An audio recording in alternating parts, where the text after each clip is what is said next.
is important for people to understand. You know, we like to help people get to know our guests a lot better, and then we can talk a few issues in, 10, 15 minutes, and then we're out. Right. How you doing? I'm good, man. You know, we're all fighting. Yep. A lot to Tess, fight. everything's good. Tess is out.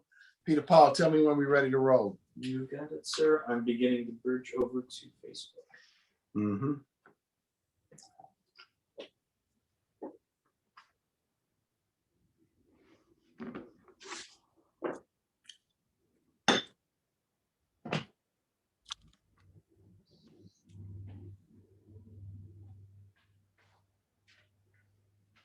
I'll push that door.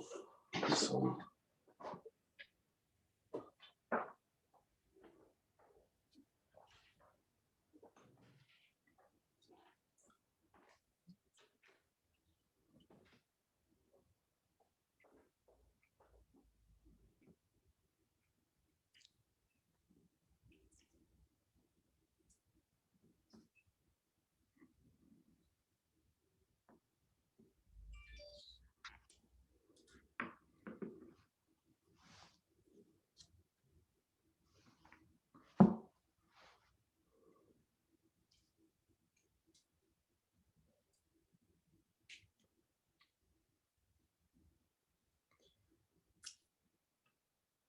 Ready, Peter Paul?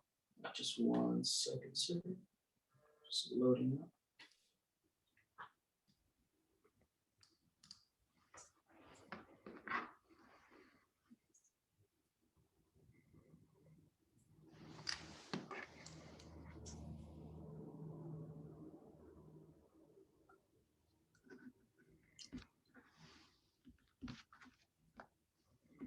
Sir, ReMarcs is live. Ladies and gentlemen, good morning. The day is Thursday, February 25th. The year is 2021. I am Mark Morial, and this is ReMarcs Live. And I'm so glad you've joined us. And we have a very, very special guest this morning. And we're going to talk a fast-paced 10 to 15 minutes about issues that are important to you. So I'm very proud this morning to have with us Congressman Stephen Horsford. He's from the great state of Nevada. He's a member of the Congressional Black Caucus. He's been a leading voice. We have worked together on a whole host of things. Welcome, Stephen Horsford, to ReMarcs Live. Great to be on, Mark. Thank you for having me. I just think it's so important because you are a pioneering, history-making leader in the great state of Nevada to really talk a little bit about your personal journey to Congress, the work you've done, the impact you've had, because you've been part of a transformation in the politics and the political leadership of Nevada. So why don't you just take a minute and talk about your own personal journey? Well, thank you, Mark. It's great to be on and you and the tremendous leadership on behalf of the National Urban League and all the great work that's being done. And I'm proud to be here representing our chairwoman, Joyce Beatty, as the 50th anniversary of the Congressional Black Caucus. And I never really planned to get to Congress. I am a son of an immigrant. My mother is from Trinidad. She came to the United States when she was 12 years old with my grandmother, made their way from New York to Las Vegas. And that's where I was born and raised. And raised by a single mom, overcame obstacles growing up. My mom, who I love dearly, and shout out to my mom because she has shown me what it means to persevere in life. She's now going on clean and sober for 27 years after, a period of pretty severe drug addiction during my life growing up. Wow. I'm the oldest of four. I helped raise my younger siblings. And after just my first year in college, I came back home to help raise my younger siblings at a time when they desperately needed. But fast forward, I am now the first African-American from Nevada to serve our state in the U.S. House of Representatives and our federal delegation. And I'm honored because I stand on the shoulders of those who came before me. I also, before coming to Congress, served in the Nevada State Senate for 8 years, 4 years as the Nevada State Senate Majority Leader, the first African-American at that time. There's others who have followed me, which I'm proud to say, and we've got a lot of work to do now in this 50th anniversary for the Congressional Black Caucus. So I'm proud to serve as the first vice chair and to work with you and so many other leaders to really make progress on so many important issues, from the George Floyd Policing, Justice in Policing Act to the John Lewis Voting Rights Act and so many others. So look, give Miss Beatty our very best. She's been a dynamic leader, and I had the chance to serve as her guest. She made arrangements for me to attend the inauguration of Joe Biden and Kamala Harris. But let's talk some issues, because this is a time where now Democratic members have the majority in the House and the Senate, and Joe Biden is in the White House, and people are eager to see action. So COVID relief is coming up for a vote. How are we going to do? Well, the American Rescue Plan will pass the House tomorrow, Friday, and it will be a measure that provides tremendous relief to the American people. First and foremost, to crush this virus, to make sure that we are addressing the disproportionate impact on Black America and Black communities who have disproportionately been infected, both on the healthcare side as well as on the economic side. The bill provides direct cash payments to put money in the pockets of individuals, another $1,400 on top of the $600 that was approved in December. It includes a provision that I worked for in the Ways and Means Committee to extend unemployment benefits to August of 2021 and actually increase the federal amount from $300 a week to $400 a week.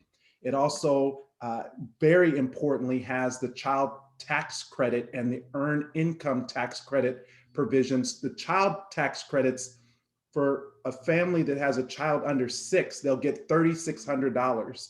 Those will be paid out monthly. If you have a child between the ages of 6 and 17, it's $3,000, and those will also be paid out monthly. That bill alone will help lift 50% of Black children out of poverty, and it's one of the cornerstones that's in this American Rescue Plan. And I cannot thank you and the others enough for focusing on the needs of children, focusing on the needs of poverty, and finding a way through a tax credit, a robust tax credit, and dealing with the idea that you don't have to wait until your tax refund to get the money, which is one of the issues with some of these tax credits, that people's expenses and the bills are monthly, and sometimes a yearly check does not necessarily benefit them because they've got to kind of hold out. So congratulations on that. And do you expect any Republican support in the House for the American Rescue Plan, or do you think this is going to be a straight party line vote? Well, there's no reason Republicans shouldn't support this bill. Just today, I saw numbers that showed 76% of Americans support the package. The American people are united behind this this bill. 60% of Republicans, because they know this bill helps them. It helps them crush this virus. It provides direct support to our state and local governments, including our tribal governments and territories, including Washington, D.C., which was treated unfairly before under the Trump administration. They will now be treated as a state in the allocation of funding. So they know that this is good for them, and overwhelmingly, the American people support it. So, you know, I invite my Republican colleagues to join with us in passing this bill. Otherwise, they're denying support to their very constituents in the middle of a pandemic, not just a public health crisis, but an economic crisis as well.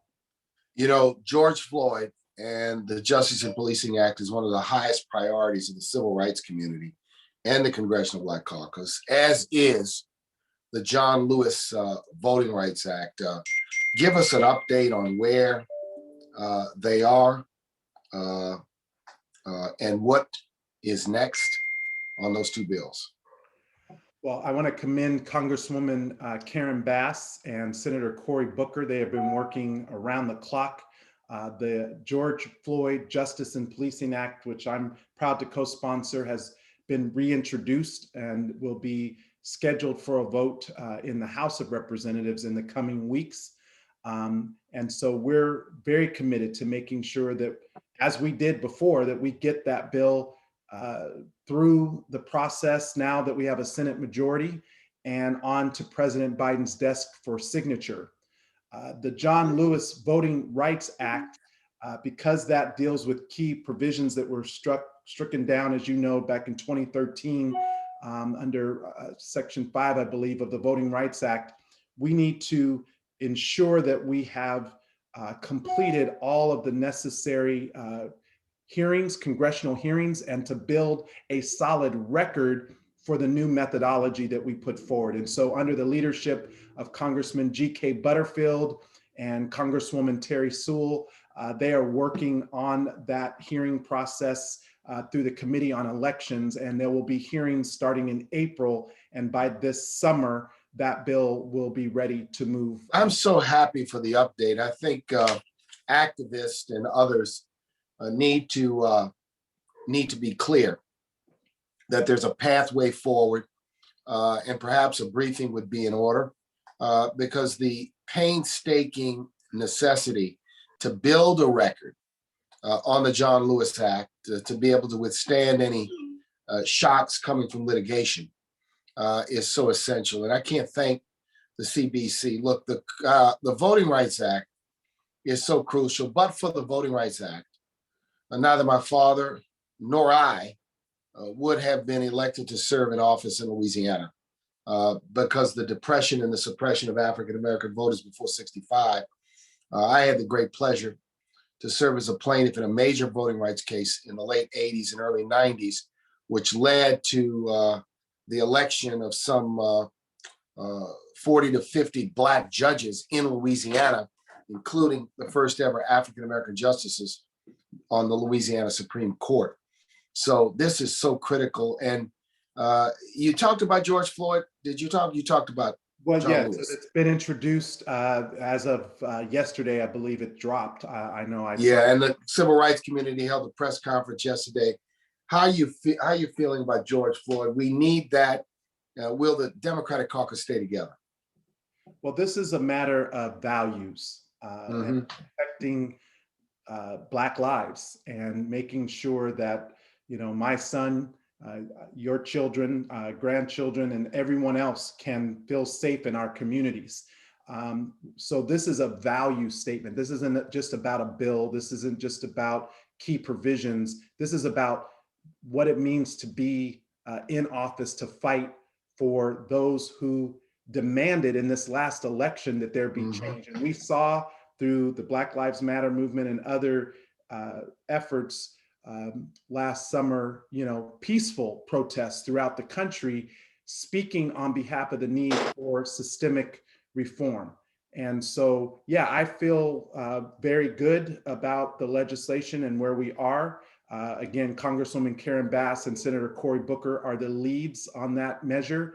And so they are working to make sure that we shore up the support in the House and ultimately in the Senate, because we've got to get to a 60 vote margin.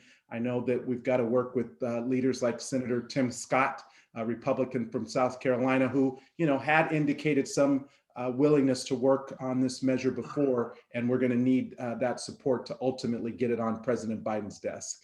Well, look, we're looking forward to both of those bills and both of those acts, and I think you can trust that the National Urban League and all of our affiliates across the nation are bound together with the CBC and all of our allies to pass what we are calling, or what I'm calling, are the civil rights big three: the George Floyd bill, the John Lewis bill, and then significant measures on criminal justice reform.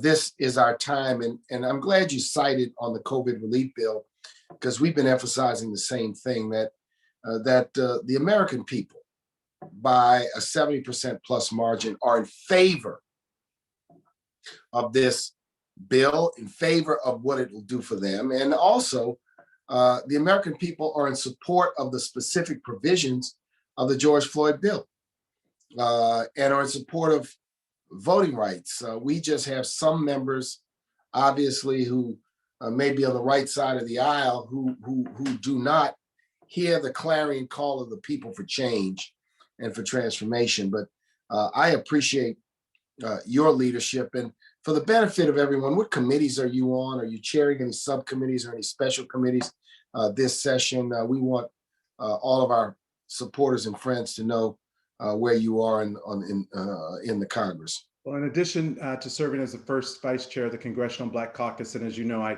chair the process with the first 100-day transition with the Right.